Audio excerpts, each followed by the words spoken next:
बिगुल वाजलं आणि आता प्रचार हा शेवटच्या टप्प्यामध्ये आलेला आहे।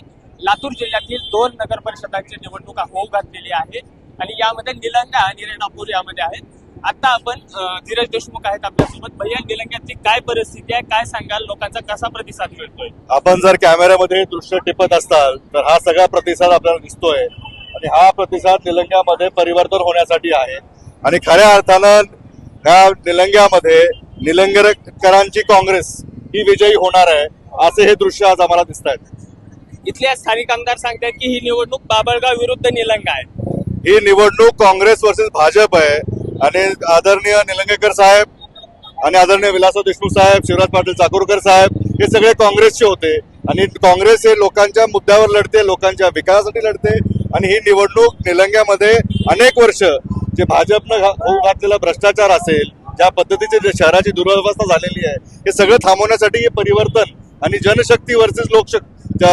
धनशक्ती ह्या सगळ्या गोष्टीवर आता निलंगेकर आता काँग्रेसला बहुमतानं विजयी करतील।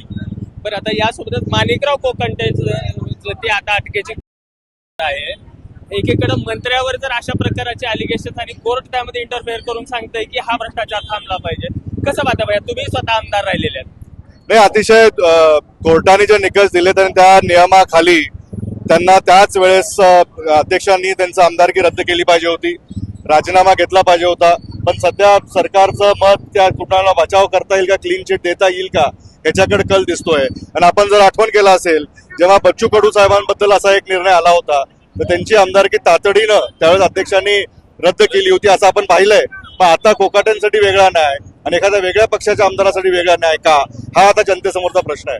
बरं, आता यासोबतच स्थानिक स्वराज्य संस्थेमध्ये एकूणच महाविकास आघाडी एकमेकांच्या समोर उभा टाकतानाही वेगवेगळी लढलेली दिसली आहे, याचा फटका बसेल वाटतंय? नाही, अजिबात नाही। ह्या कार्यकर्त्यांच्या निवडणुका असतात, प्रत्येक पक्षाची ताकद त्या त्या प्रभागामध्ये ज्या पद्धतीने आहे, कार्यकर्त्यांना संधी मिळाली पाहिजे आणि खऱ्या अर्थानं स्थानिक स्वराज्य निवडणुका हे उद्याचं नेतृत्व तयार करणाऱ्या निवडणुका असतात। त्यामुळे कार्यकर्त्यांच्या निवडणुकीमध्ये पक्षांनी भूमिका घेतली, जिथं आघाडी शक्य आहे तिथं आघाडी झालेली आहे आणि जिथं मैत्रीपूर्वक लढत चालू आहे तिथं मैत्रीपूर्वक लढत चालू आहे। निकालानंतर परत त्या गोष्टी करता येतात, त्यामुळे मला वाटत नाही काय अडचण आहे।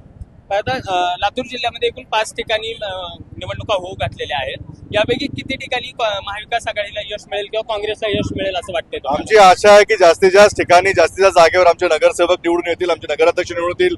निलंग्याचं वातावरण, रेणापूरचं वातावरण, उदगीरचं वातावरण अतिशय काँग्रेसच्या बाजूने पोषक आहे आणि आम्हाला वाटतं की तिथं आमचे नगराध्यक्ष निवडून येतील। आमदार धीरज देशमुख यांनी असा विश्वास व्यक्त केलेला आहे की महाविकास आघाडीला नक्कीच चांगल्या प्रकारे यश मिळेल आणि जनतेला ही परिवर्तनाची लाट आता आपण पाहू शकता, अशा शब्दामध्ये त्यांनी आता सांगितलेलं आहे। Rishikesh Holikar, Maharashtra times online, Nilanga, Latur.